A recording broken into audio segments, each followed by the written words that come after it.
Buenos días, buenas tardes o buenas noches, dependiendo de dónde nos escuches. Esto es el podcast de Be Digital Banking.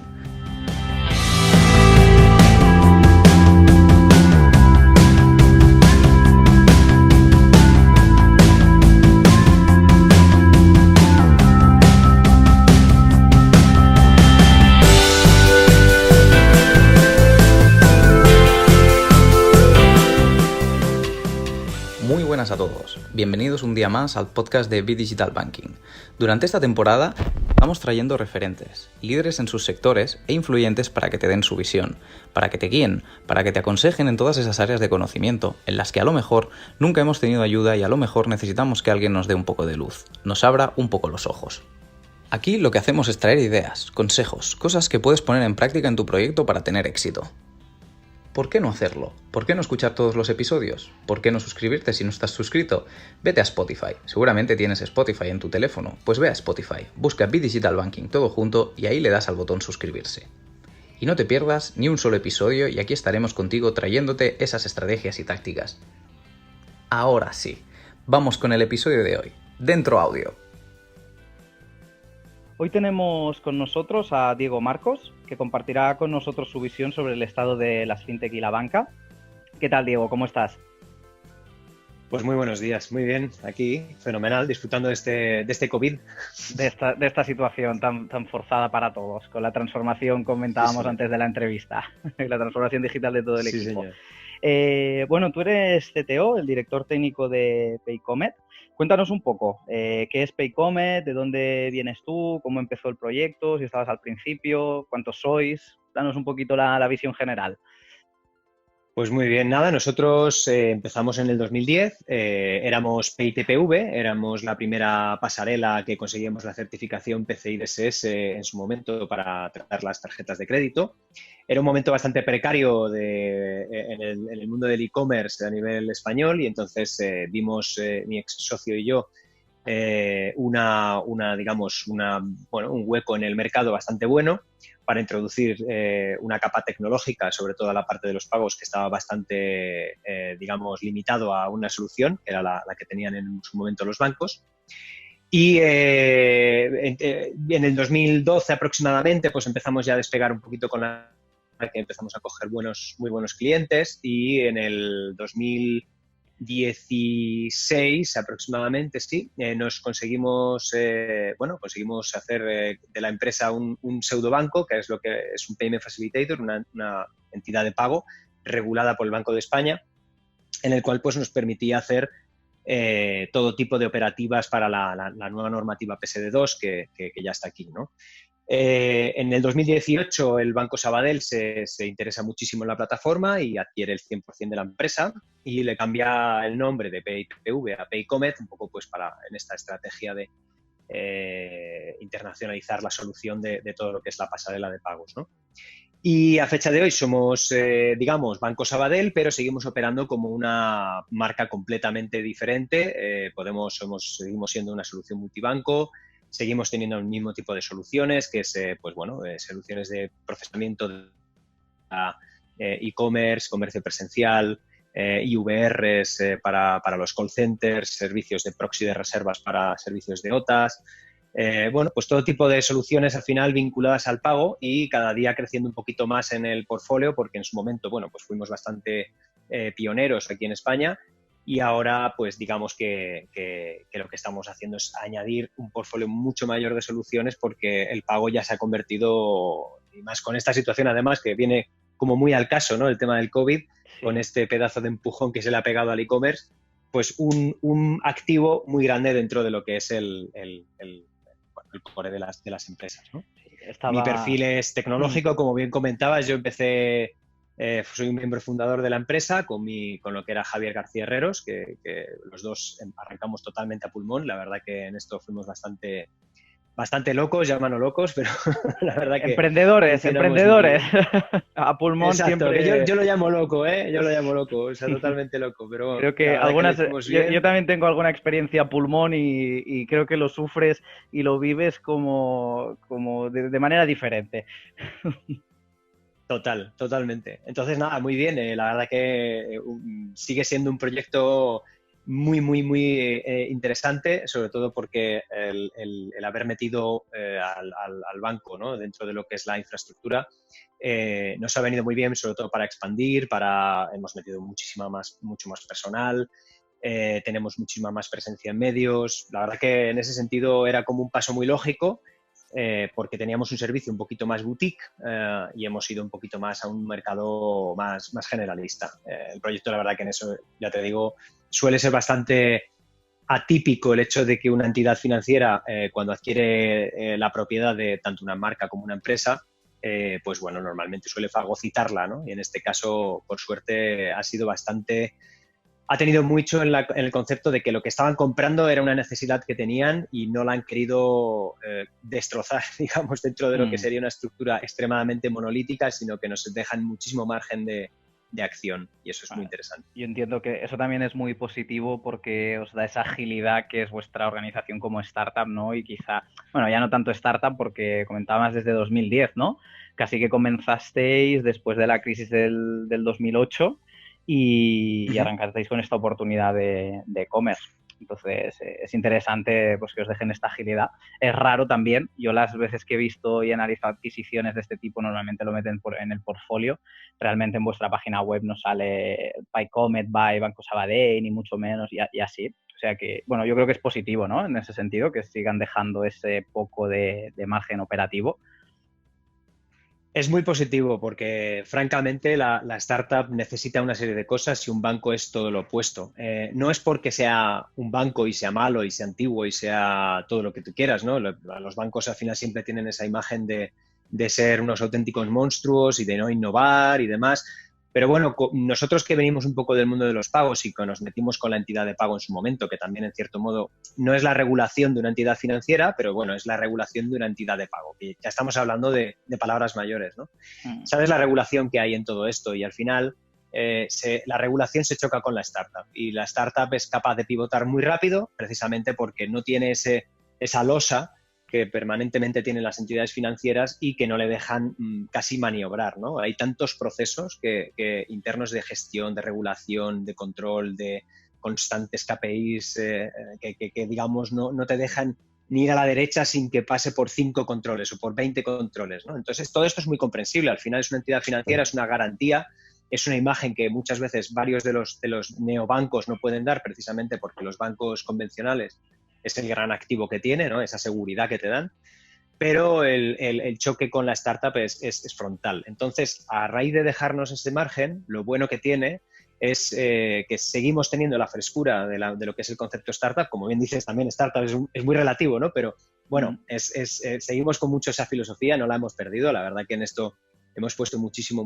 hincapié y es genial porque tenemos todo ese, digamos, brazo articulado del banco, pero podemos seguir operando con total libertad. Es que si no hubiera funcionado el proyecto. O sea, eso habría sido un craso error. Un error. Y en este sentido, como los propietarios nos pusimos muy... Bueno, pues imagínate, uno de Bilbao y el otro de Madrid, pero que parece de Bilbao. Entonces... contra la directiva del Banco Santander. Ay, del Banco... Del Sabadell, exactamente. Sí, señor. Bueno, entonces sí, era una esta, ¿no? No, es que si no lo mantenemos así no podremos seguir, ¿no? O sea que nada, muy bien. La verdad que en eso estamos muy contentos. Vuelvo a los inicios, cuando empezasteis, porque justo yo con toda esta situación, al final me he puesto a analizar datos un poco más macro y estaba viendo que en 2019 los medios de pago a nivel de fintech se llevan el 20% de la inversión. Y se lleva 8 puntos con el siguiente, que es el tema de inversiones.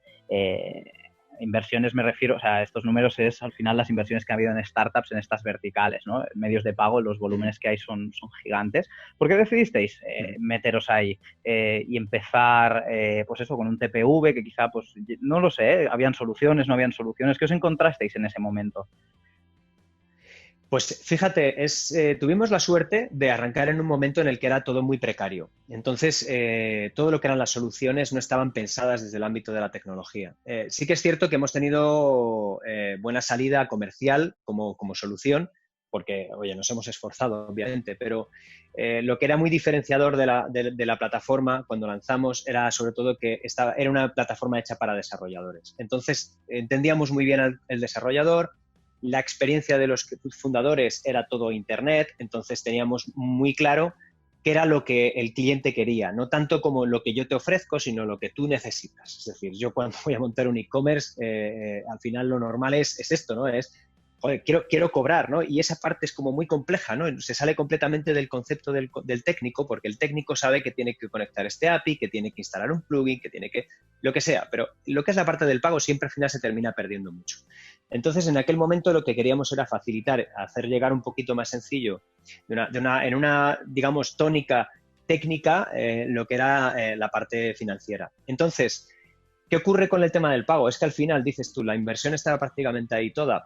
Es que es normal. Si lo reducimos, al final, con el concepto de cashless que hay a nivel europeo por parte del Banco Central Europeo, es hacer desaparecer el efectivo. Entonces, tiene todo el sentido del mundo que todo vaya a realizar cobros por Internet. Unos lo hacen a nivel de tarjeta de crédito, otros lo harán a base de estudiar posibilidades con Bitcoin u otras monedas, digamos, criptomonedas.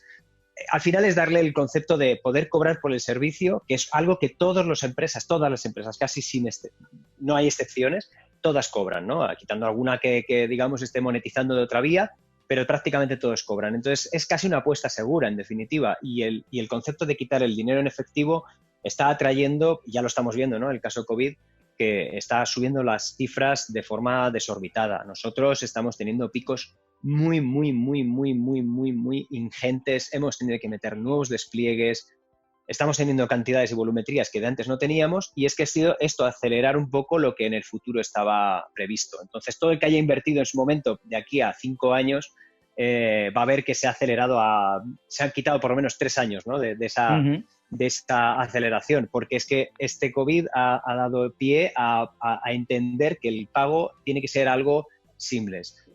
Choca mucho, y choca frontalmente con las nuevas directivas de la PSD2 que vienen ahora que se ha retrasado para diciembre, aunque todavía está en estudio, ¿no? El tema de si lo quieren retrasar un poco más con el tema del COVID, que digamos choca un poco, ¿no? Con facilitar ese pago más inmediato, pero sí que es cierto que ayuda mucho a la digitalización del usuario final en banca, ¿no? Entonces, por eso las fintech, ya sean medios de pago, ya sean neobancos, ya sean sistemas de pagos aplazados a los clientes con scoring en tiempo real, todo digitalizado, no nada de papeleo, etcétera, etcétera, es que es inversión asegurada. Entonces, yo creo que esa es la tendencia del mercado y es a donde vamos, ¿no?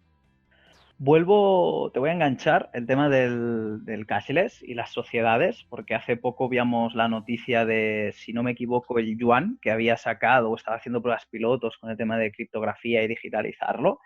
Y yo me puse a analizar y a buscar y encontré que en Europa los Estados miembros tienen prohibido sacar su criptomoneda. ¿Tú crees que esto a futuro va a cambiar?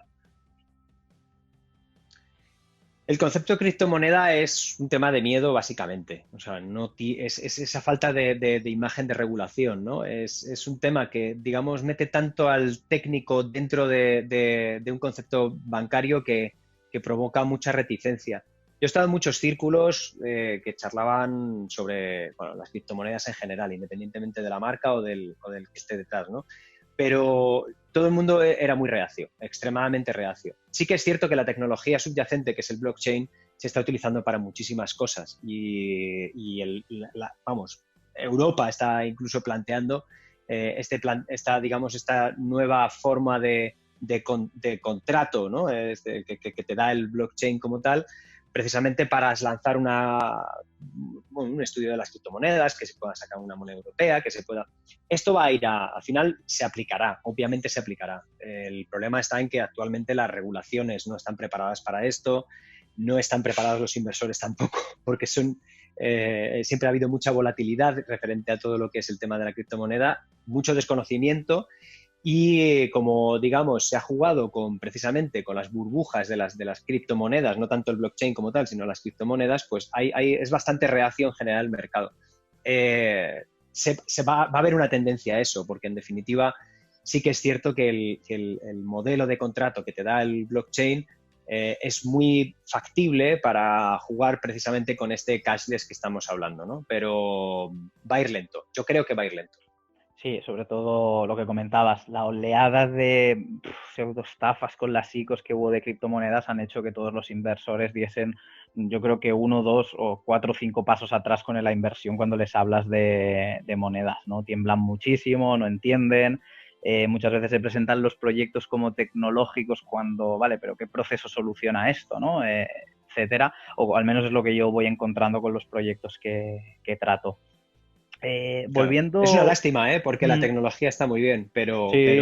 es verdad que se ha planteado mal desde casi los inicios y planteándolo, ¿no? Digamos, con ese punto de anonimizarlo todo, y todo el mercado va a todo lo contrario, ¿no? A hacer un seguimiento muy claro de todo el recorrido. Se ha llevado a la especulación, se vincula muchísimo a nivel económico y bueno, nosotros estamos en Bicertify, que es una de las startups, una spin-off que hemos lanzado, que la base es tecnológica y huimos de lo que es la economía. Al final hacemos digitalización de assets digitales y utilizamos la tecnología blockchain, pero para nada económico ni relacionado con monedas.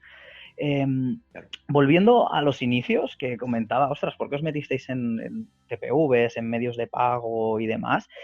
Desde tu punto de vista, en aquel momento, ¿vosotros salisteis con la intención de ser la competencia de la banca? ¿O erais un adicional, un más a más de la banca que no cubría? ¿Qué sentimientos teníais en aquella época? Y ahora que sois parte de un banco, ¿qué sentimientos? ¿Vais en contra, no vais en contra? ¿Fuisteis una amenaza y por eso os compraron? ¿Cuáles son vuestras sensaciones que habéis vivido en estos 10 años de recorrido? Pues muy, muy interesantes, porque realmente nosotros éramos dos pipiolos dentro de un mercado enorme, ¿no? Éramos realmente dos personas que teníamos una visión, pero no, ni mucho menos nos consideraríamos jamás como una amenaza a la banca. Nosotros realmente lo que intentamos en su momento fue facilitarle la tarea a la gente que quería tener un e-commerce, y de hecho es más, nosotros siempre trabajamos de la mano con la banca, es decir, nosotros sin la banca no éramos nadie. En cambio, la banca sola sí que podía ser alguien. Entonces, nunca nos consideramos como una lucha. Sí es cierto, nos considerábamos más como facilitadores.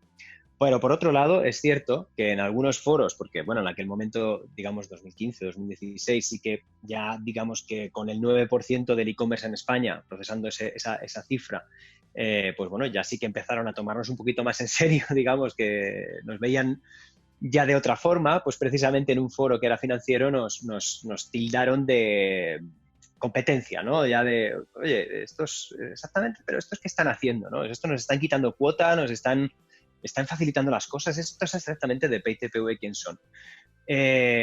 Nosotros nos sentimos en su momento muy halagados, porque al final, quieras o no, éramos dos personas que habíamos montado una empresa, y que nos llegaran a considerar competencia nos resultaba bastante extraño, y de hecho fue algo que siempre intentamos hacer entender en todos los foros. No éramos competencia, éramos simplemente un facilitador.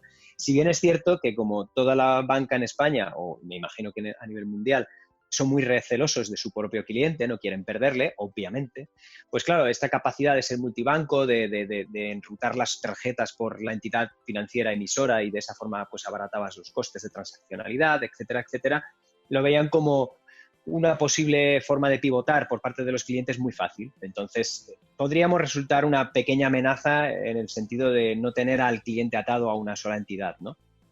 Pero nunca como una amenaza a las entidades financieras. Y a nosotros realmente la compra, cuando se ejecutó, no creemos que sea una actitud de miedo, de decir, oye, es que va a venir el PayComet o el PayTPV de turno y nos va a quitar la cuota. Porque en España tenemos características muy especiales que precisamente dificultan mucho la entrada de la competencia, por un tema, digamos, de las redes que tenemos aquí en España. Entonces, realmente por competencia como tal, no. Sí que es cierto que vieron que las soluciones nuestras éramos muchísimo más ágiles, sacábamos cosas al mercado primero y luego venía siempre la competencia a copiar las soluciones que teníamos nosotros, porque fuimos extremadamente ágiles, y en este sentido sí que vieron la posibilidad de incorporar un equipo muy ágil que desarrolla soluciones ya no a medida, sino un poquito más generalistas a los comercios. Pero tal como competencia, bueno, sí que existe competencia a fecha de hoy por parte de algunos players que vienen de Europa, pero solamente por un tema tecnológico, puro y duro. No porque las comisiones que se puedan cobrar sean más baratas o cosas por el estilo, que era lo que realmente la banca en su momento le tenía un poco de miedo, ¿no? Aquí en España la idea es pagar lo menos posible porque no lo consideran los comercios como algo, no lo consideran como un gran valor, lo que es la pasarela de pago como tal, y por lo tanto quieren pagar lo menos posible.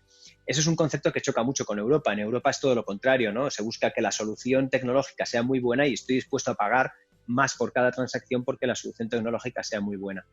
Entonces en España realmente eso no existía, pero sí que cuando en el 2016, 2017 empezaron a salir players que venían de Europa, ahí sí que ya empezaron a considerar que efectivamente la transaccionalidad no se quedaba tanto en España, sino que se iba a entidades financieras de fuera.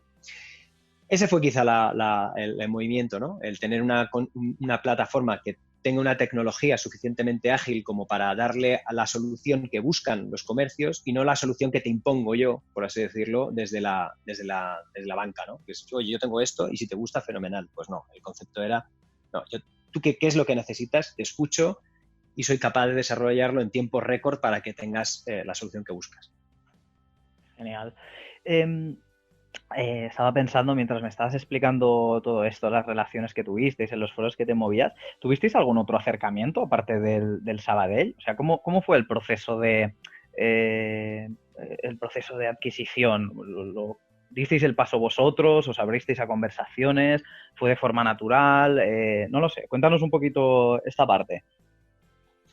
Pues mira, nosotros tuvimos varios acercamientos desde aproximadamente el 2014, pues hubo varias empresas, varias multinacionales, hubo empresas que venían de Europa que también querían implantarse en España y vieron la posibilidad de comprar una plataforma. Hubo varias, lo que pasa es que es cierto que ninguna nos terminaba de cuadrar porque era un poco fagocitar la solución, comprar un poco los clientes, comprar las certificaciones, etcétera, etcétera, y no darle un mantenimiento lógico al proyecto.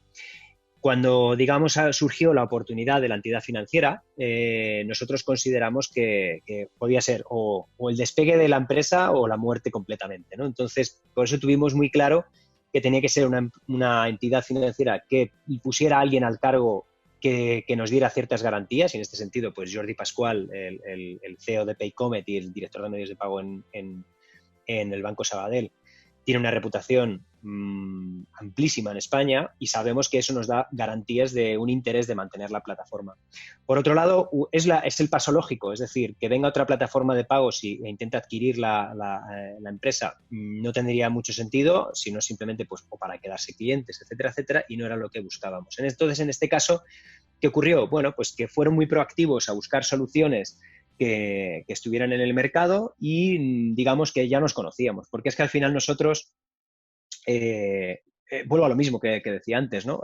No hemos sido nunca una competencia para el banco como tal, siempre realmente tratábamos de tener las mejores relaciones con todas las entidades financieras porque el cliente venía muchas veces con su entidad financiera. Tú imagínate que yo soy una empresa de alquiler de coches y tengo todos los leasing de los vehículos o los renting de los vehículos, los tengo con una entidad financiera. Yo no voy a buscar otra entidad financiera para procesar los pagos. Ya me va a hacer, digamos, esa entidad con la que trabajo habitualmente me va a poner las tasas de descuento y las tasas de intercambio, me lo va a poner al mínimo posible porque ya le interesa trabajar conmigo. Entonces, muchas veces era una relación que venía, digamos, una imposición por parte del cliente trabajar con una entidad financiera. Por eso siempre hemos intentado mantener una relación excepcional con todas y tener mucho contacto con las personas, que al final las empresas son personas, con cada uno de los directores de medios de pago de las entidades. Entonces, de ahí que nos conocían, todo el mundo conocía un poco la solución, otros optaron por soluciones extranjeras y en este caso pues dijeron, oye, qué mejor que una empresa española que además tiene muy buen nombre, tiene muy buenos comercios, procesa una cantidad interesante ya en el mercado y además tiene una solución puntera a nivel tecnológico. Entonces, surgió el acercamiento un poco mutuo, ¿no? Tenía toda la lógica del mundo que uno de los bancos que más se ha preocupado en el mundo del e-commerce y de los medios de pago en España, pues tuviera una solución tecnológica, pues que se acercara a nosotros y que nosotros nos acercáramos a ellos. Como reflexión al final fue eso, ¿no? Salió la relación, la adquisición de forma natural por todo el ámbito que teníais. Yendo, vámonos a nivel más global y más macro, desde vuestro punto de vista, no sé si vosotros estáis operando solo en Europa por el tema por el tema legislativo. ¿Habéis tocado algo de la TAM? ¿No? ¿Tenéis intención? Sí, nosotros como pasarela de pago, como tal, no con la certificación que tenemos el pasaporte de la entidad de pago, podemos operar a nivel mundial, ¿no? Y conectamos con diferentes entidades financieras a nivel mundial. Entonces sí, tenemos conectividad en Latinoamérica, en Estados Ujú. Unidos, en Perfecto. Rusia. Y entonces, relacionado con esto, vosotros ahora mismo, ¿cuál es el panorama competitivo actual? ¿Tenéis competidores? ¿Cuál sería el recorrido? ¿Cómo ves tú el futuro? Bueno, ahora con el COVID, pues esto, ¿no? Ha pegado el subidón en todo el tema del e-commerce. Cuando se estabilice esto de aquí a no sé, yo calculo un año vista mínimo, todo el tema financiero. ¿Cómo veis el panorama competitivo? ¿Creéis que habrá una criba de que aguantarán los mejores? ¿No? ¿Cómo lo veis desde Paycomet? Está bastante segmentado el mundo de la pasarela de pago, ¿no? Siempre hay pequeñas pasarelas, porque siempre van pivotando algunas, cada vez va perdiendo más el sentido montar una pasarela de pago como tal, porque está bastante copado el mercado en esto, pero lo que son soluciones al final va a ir siempre, digamos, a ofrecer una experiencia unificada, ¿no? Nosotros, nuestro core, digamos, actualmente es que todo lo que sea relacionado al pago, dar infinitas soluciones, siempre vinculadas a esto, y sobre todo cerrar el círculo del 360, ¿no? O sea, tener tanto en el e-commerce como en el presencial, como diferentes canales de captación de pagos, que seamos nosotros el hub, ¿no? Al final, ¿qué ocurre? Pues que tu paso lógico, tu paso más natural, ya no solamente es el expandir a nivel local, europeo, y también irte a otros países donde las cosas no están tan sumamente bien organizadas, ¿no? Aquí pensamos tarjeta de crédito, wow, tarjeta de crédito me cubre el 100% prácticamente en España, y es verdad, el 100% te lo cubre en España. En Europa, si te vas a la zona norte, ya tenemos fórmulas de pago un pelín más diferentes y incluso alguna que supera la tarjeta, ¿no? Pero ya abrimos la puerta y ya nos vamos a todo el mundo, entonces el paso lógico siempre es tener un solo proveedor, que te incorpore, digamos, pagos alternativos, y me olvidé por completo de hablar con el procesador de Brasil, con el procesador de México, con el procesador de... Entonces, ese es el paso como más obvio, ¿no?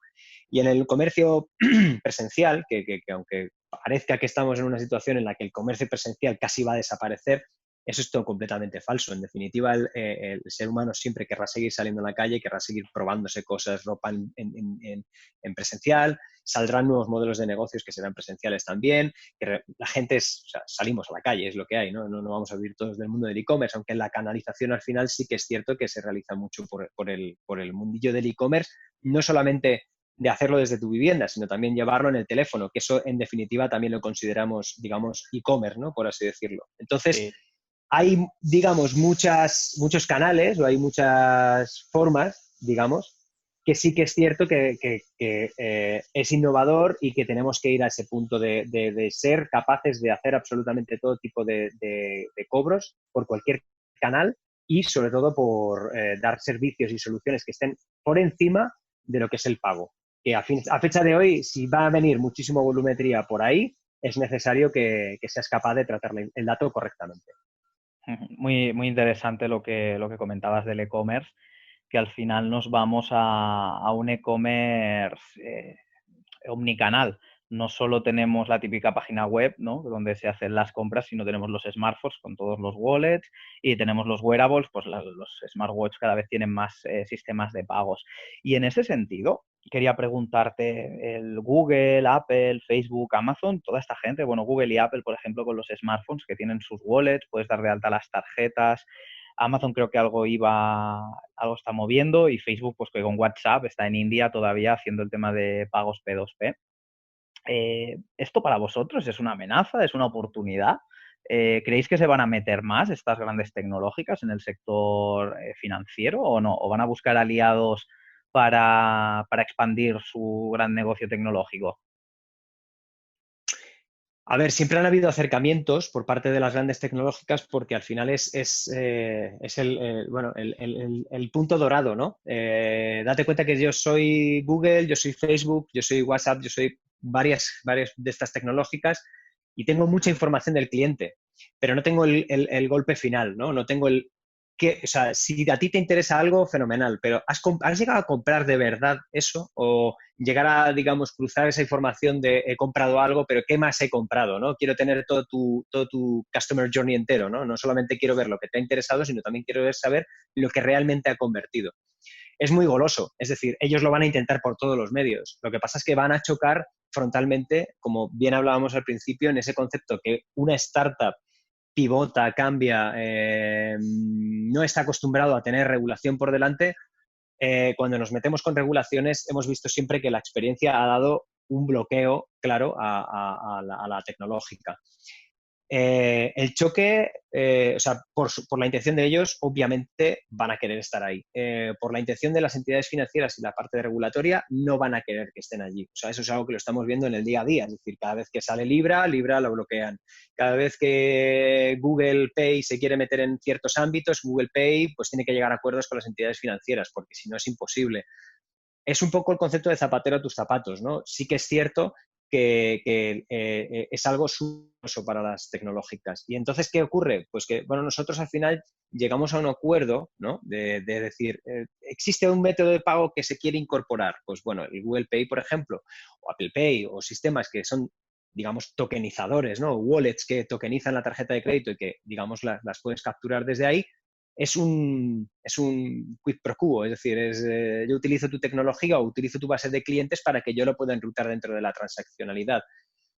Que ellos quieren ejercer de entidades financieras, por así decirlo, quieren jugar con esa capa, ¿no? de darle el servicio ya completo y final al cliente.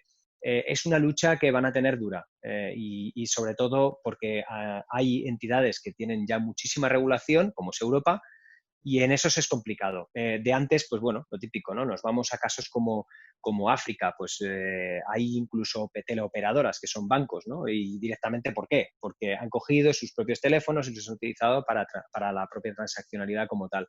Son mercados en los que no hay regulación, la regulación se va generando a medida que va mejorando la tecnología, eso es más viable.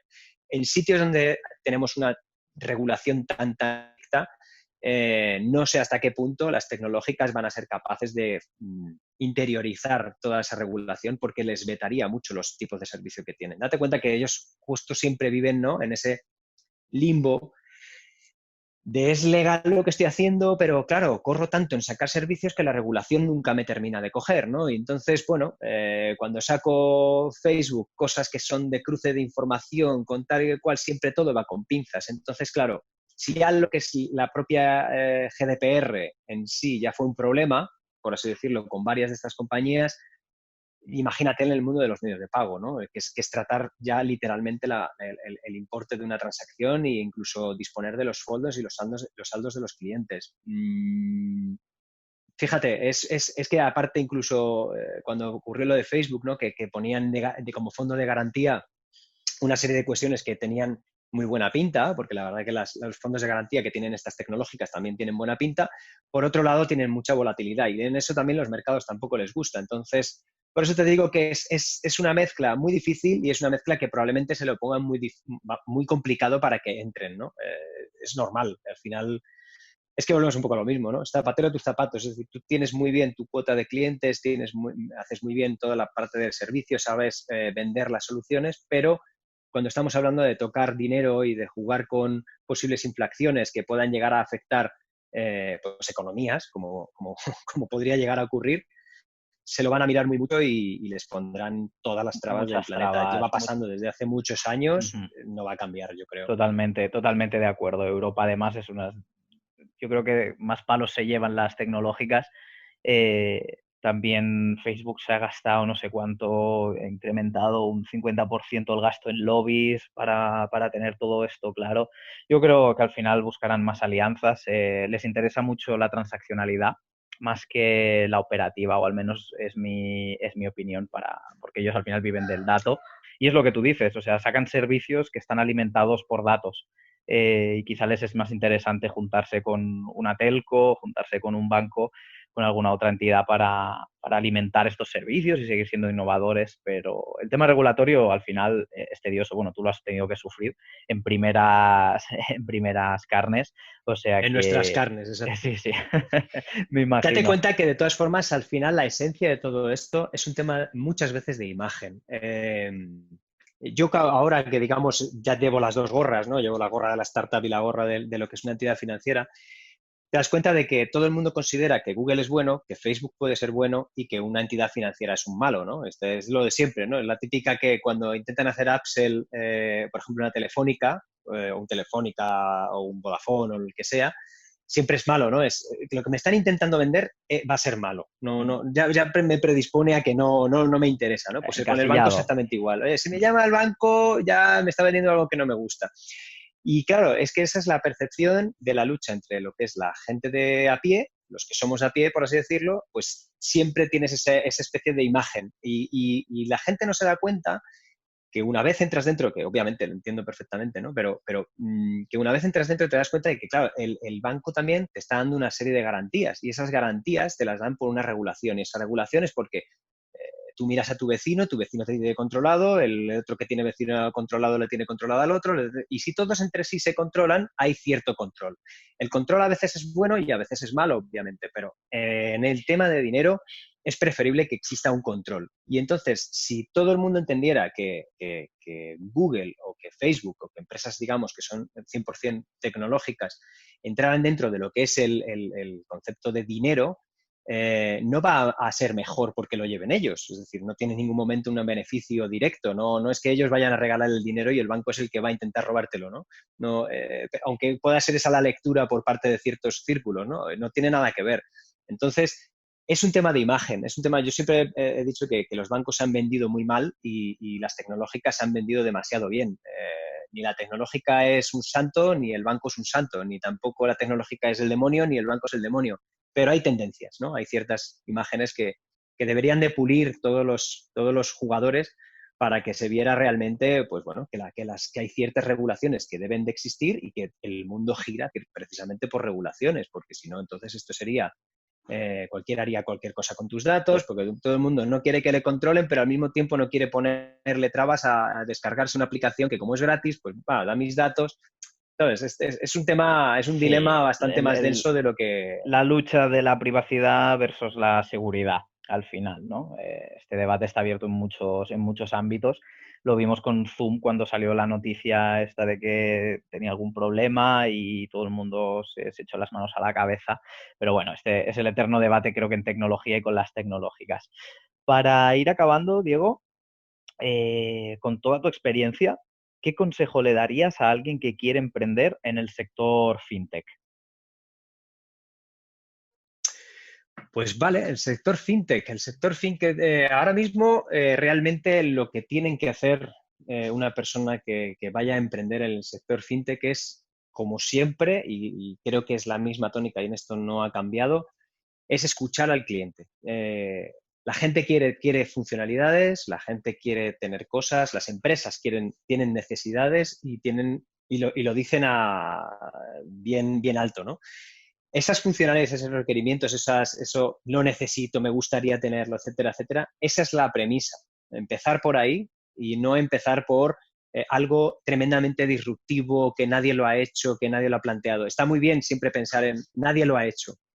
Pero si nosotros en su momento hubiéramos pensado, bueno, ya hay una pasarela de pagos, ¿no? Aquí hay una pasarela de pagos en España que, bueno, en aquel momento habían 3, digamos, diferenciadas, pero en aquel momento decías 3 pasarelas de pago en España. ¿Por qué vas a crear tú una pasarela más? Pues básicamente lo montamos por lo que, en definitiva, yo creo que en el emprendimiento es lo que funciona, es buscar qué es lo que busca el cliente realmente, que en este cliente eran empresas, y desarrollarlo. En aquel momento era, yo tengo esto, lo he montado muy bien, si te cuadra bien y si no, es lo que hay. Ese planteamiento a fecha de hoy, con la cantidad de posibilidades de pivotar negocios que hay, con la cantidad de emprendimiento que hay en Internet y demás, cada vez funciona menos. Entonces hay que escuchar muy, muy, muy bien los requerimientos del que va a ser tu cliente, por así decirlo. Y ese sería que en el fintech no todo está inventado. También es cierto que hay muchas cosas que ya están inventadas y hay que seguir mejorando y y hay miles de ideas encima de la mesa, pero sobre todo que no se pierda esa perspectiva, ¿no? El escuchar lo que necesitan tus clientes, ya sean empresas, ya sean particulares. Y esto no solamente la fintech, sino también las propias empresas que actualmente seguimos operando con cierta envergadura. Muy importante, Diego, lo que comentas. Siempre entenderlo primero, los dolores, las motivaciones, los deseos del mercado, ¿no? De tu potencial cliente y estar escuchándoles constantemente. Para eso tenemos al final la agilidad de ir pivotando y tener estos equipos ágiles que una empresa muchísimo más grande pues no tiene. Pues hasta aquí la entrevista, Diego. Ha sido un placer tenerte con nosotros. Creo que nos has dado una visión muy completa, desde el emprendedor hasta la entidad, hasta una adquisición, y lo van a agradecer los oyentes. Pues muchísimas gracias, Juan Ramón. Un placer y encantado. Hasta aquí el episodio de hoy. Espero que te haya ayudado a pensar en cómo desarrollar tu idea o proyecto más y mejor.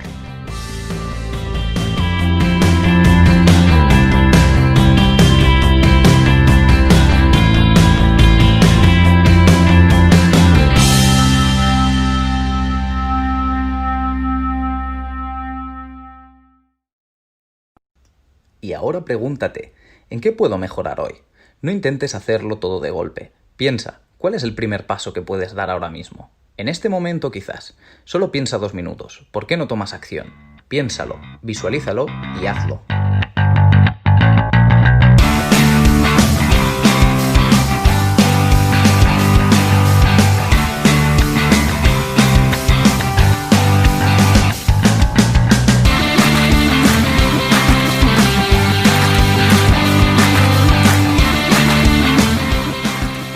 Mucho de lo que hemos visto hoy ya lo sabes. La mayoría del conocimiento que compartimos aquí ya lo sabes. Sabemos lo que tenemos que hacer, sabemos lo que tenemos que evitar, lo que no tenemos que hacer, ya lo sabemos. El único problema es que no lo ponemos en práctica, no pasamos a la acción. Pensar en ponerlo en práctica no sirve, se debe poner en práctica de verdad. Te espero aquí en el próximo episodio, te espero aquí con el siguiente referente. Si te ha gustado, recuerda darme tu apoyo suscribiéndote en YouTube, Spotify, iTunes o iVoox y deja un comentario diciéndome qué te ha parecido, y si tienes alguna duda concreta o sugerencia de mejora, todo es bienvenido. Te espero en el próximo episodio.